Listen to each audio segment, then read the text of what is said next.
はい、今日は南高梅の甘露煮紹介していきます。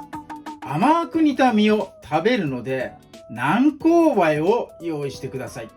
青梅と南高梅同じ大きさでも種の大きさ、実の厚み、これがね違います。実を食べるのであれば種が小さく実が厚い、そしてね皮が柔らかい南高梅、こちらを使いたいと思います。なのでね、今回は、南高梅 300g ですね、用意させてもらいました。南高梅の中でもこの黄色がかったやつ、完熟したもの、これをね選んでもらいたいと思います。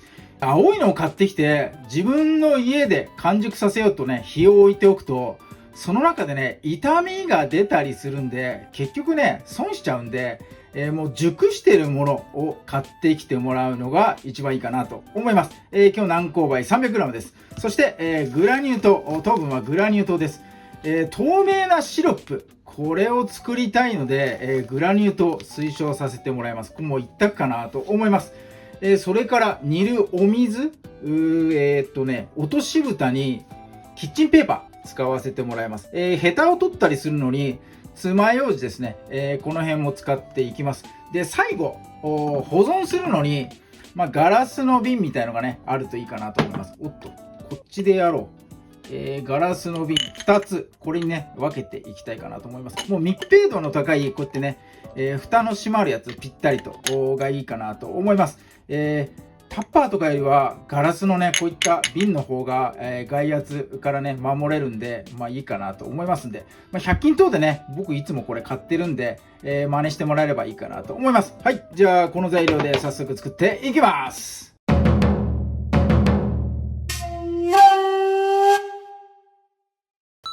はい、では梅の下ごしらえです。まずは水洗いです。よくね洗ってやってください。外になってたんでね土ぼっこりとかついてると思います。はい、そして、梅の下処理っていうと水につけてねアク抜きなんかが一般的かなと思いますが、今回はもう黄色いこう完熟した梅使うのでアク抜きはいりません。アク抜きしようと思って水につけちゃうともう逆にね柔らかくなっちゃって、煮崩れの原因とかになるんで、もう完熟したものであればもうそのまま使ってください。はい、水洗いが終わったら、水分を拭き取るのにキッチンペーパー、そしてヘタを取るのに爪楊枝、竹串と用意してください。キッチンペーパー等でねもう1個ずつこうくるんでやって水気を取ります。そして、このヘタの部分ですね、ピッと押さえるともうすぐ簡単に取れます。ヘタがねもう取れちゃってるやつとかもあるんで、そのぐらい簡単にね取れますんでピッと取ってやってください。そして爪楊枝なんで3本持ってるのかっていうと、この外周のところにこの3本のこの尖ったところでピピピピピッとね穴開けてやってください。そんなに深く刺さないでこう上っ面だけこうピピピッとねやってもらえればいいかなと思います。梅の大きさにもよるのでこのね穴の数とか、どこら辺に入れるとかねそういうのはね全く決まりないです。もう適当で OK です。はい、入れてやってください。この穴を開けるという作業なんでやるのかっていうと、今回ね、甘露に煮込むので煮込んだ時にね煮崩れを防止するためにね、穴開けてやります。梅のシロップを作る時に穴開けないでくださいってね、注意喚起しました。それは、この梅のエキスがね抽出される時にこの砂糖の糖分ですね、氷砂糖が徐々に溶けていってこの皮の内側と外側、このね浸透圧によって、梅のエキスがね、徐々に出てきます。穴開けちゃうとエキスのね出るこの逃げ道がいっぱいあるので、うまくねエキス出ません。できらないって言った方がいいのかな。ですが今回ね煮込むので、急にね圧力がかかります。急に圧力かかっちゃうと今度は逆に逃げ道が欲しくなるので、このね、逃げ道を作るために穴開けておきます。そうするとね、圧力かかっても逃げ道があれば、煮崩れねすることないと思いますんで、これをねちょっと手間ですがやっといてもらえると煮崩れせずに綺麗な状態でね、煮上がってもらうのがいいかなと思いますんで、やってみてください。はい、水分を拭き取ってヘタを取って、穴を開ける1個ずつ、という作業を頑張ってやってみてください。はい、では梅の下処理終わったら鍋にね水張ってください。1リッター入っております。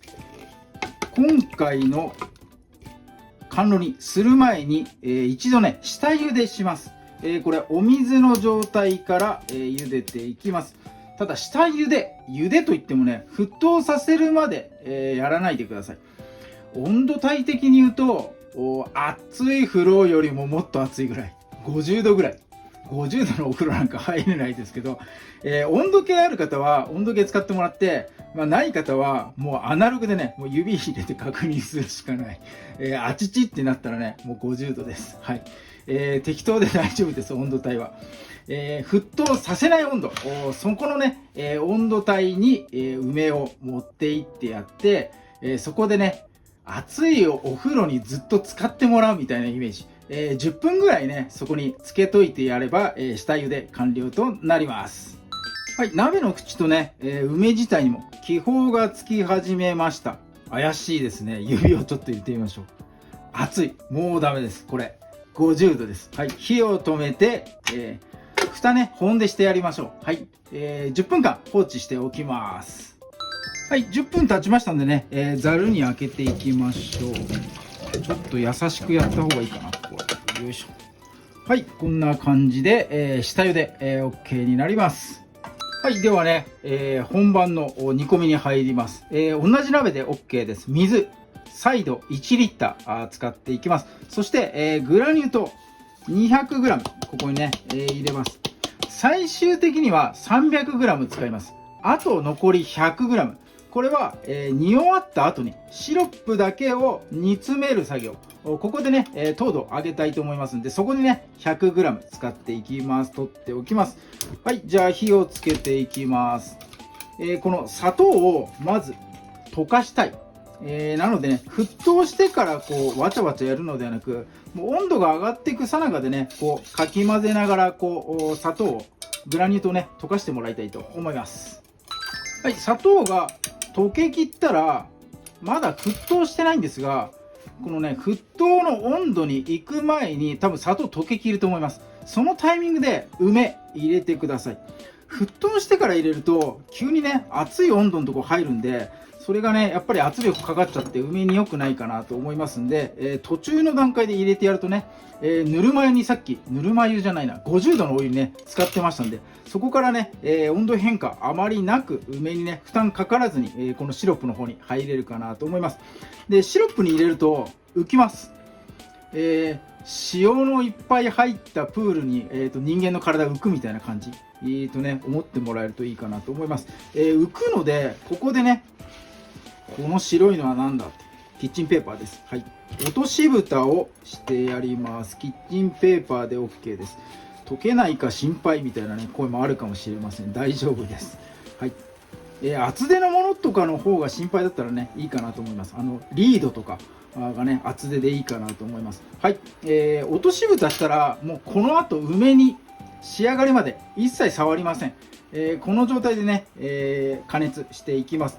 今火の火加減、沸騰にさせるために強火とかに、ね、なってるかもしれませんが、ここでね弱火に変えてやってください。今回は煮込み時間を極端に少なくするんですが、味しみはさせたいってね、この両極端なところをこの調理工程で補っていきます。最初の煮込み時間10分やっていきます。で10分経ったら冷まします。これちょっと手間なんですが、この冷ます工程と温める工程、これをね2回繰り返すことで味しみをさせる。で煮込み時間自体は少ないので、煮崩れがせずにね綺麗な状態で、作れるかなと思います。ちょっと時間はかかりますが、これやってもらうとね、時短のレシピではないので、綺麗な形でね、仕上がるかと思いますんで、ちょっとねやってみてください。で、冷やす時間はもう寝てる間とかで構わないんで、もう夜にこうやってもらって、次の朝また加熱して、日中出かけて夜また加熱するみたいなね、そんな感じでも OK かなと思います。時間を有効に使いながら隙間時間でね、この加熱と冷やすね、自分の生活のね一部に入れてもらえると苦にならずにねやれるかなと思いますんで、その辺はご自身でちょっと計画しながらやってもらえるとねいいかなと思います。はい、じゃあ10分煮込んだ後冷ましていきます。はい、加熱と冷ます工程2回ほど繰り返したもの。はい、そして、冷えてる状態ですね。冷めた状態になります。すごく澄んだシロップの色出てますね。上のね落とし蓋の方取っていきます。ちょっとねすくってみましょう。お、すごくいい具合。煮崩れすることなくね、これ食べてみないとわからないんですが、これしっかりとね中まで染みてます。うまいです。これさらにね、この後瓶の方にね、詰めていきたいと思います。はい、ではね瓶詰めしていきます。瓶の方は使い回しのねなんか空瓶でもいいので、煮沸消毒した後よくね乾燥させたものを使ってやってください。瓶の方に先に果実だけ、シロップはね、先入れません。なので、果実だけ入れていきましょう。よいしょ。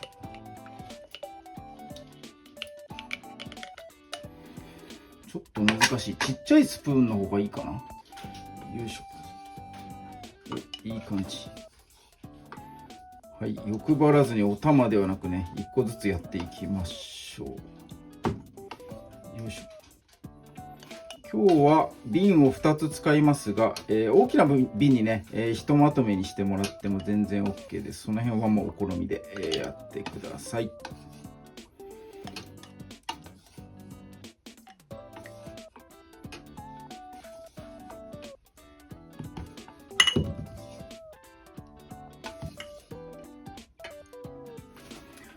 はい、そして、このシロップだけを煮詰めて糖度をね、高くしてやります。そして、冒頭煮るときに後で 100g 足すよといったこのグラニュー糖、ここで足していきます。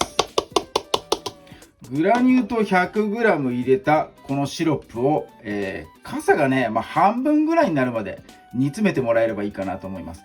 強火でやっちゃうと飴みたいにね固まっちゃう恐れがあるんで、弱火から中火ぐらいでねコトコトとじっくりね、煮詰めてみてください。はい、シロップの粗熱が取れたら梅が入った瓶の方に加えて冷蔵庫で半日、さらに味が染みた状態になれば完成になります。はい、瓶詰めしてねキンキンに冷やしたもの早速ねいただいていきましょう。はい、黒皿ですよ。すごい上品。お皿がでかいか、なんか画面越しに見るとブドウみたいだな。よいしょ。はい、これはどういただくのが正解なのか分かりませんが、もうおしゃれにねナイフとフォークです。おお、すごい柔らかい。よいしょ。こそげ取ってね。はい、じゃあいただきます。梅の甘露に冷やした冷たい和風お菓子みたいな感じですかね。はい、いただきます。うまい。単品で食べてめちゃくちゃうまい。トッピングとかね、ジャムもったいないな。なんかな、もうこのまま食べてもらうのが一番の贅沢だな。はいと思います。もうこれはね、これを食べてる時間が贅沢。うまい。めちゃくちゃうまいな。梅をナイフとフォークで食べることはないんで、どうしたらいいんだこれは。こそぎ取っていくしかないのか。よいしょ。うまい。はい、とっても贅沢な時間を過ごさせていただきました。見本がないとちょっと寂しいな。よいしょ。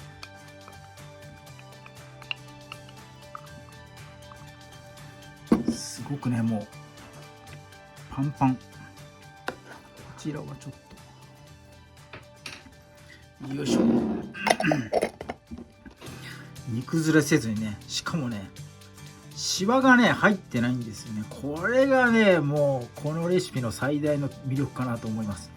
梅の形そのままパンパン、梅エキスはシロップに出ておりますが、その分、甘みがね中にも染み渡ってます。今切っていくところ見ていただいて分かるようにすごくね柔らかい状態になってますから、もうこのままね、贅沢ですがつまんでパクリと押してやってもね、全然いいかなと思います。ケーキとかにもねなんか合いそうなイメージ。生クリームとかね、いちごのショートケーキのいちごの代わりに梅が乗ってても全然違和感なくね食べれるかなと思います。いろいろ使えると思いますんで、こちらちょっとね手間はかかりますが、その分こんな極上のねデザート作れますんで、是非ともね、新しい梅仕事チャレンジしてもらいたいと思います。今日は梅の甘露煮、南高梅の甘露煮紹介させていただきました。今日も動画最後まで見ていただいてありがとうございます。いいねグッドボタン、そしてチャンネル登録の方もぜひともよろしくお願いいたします。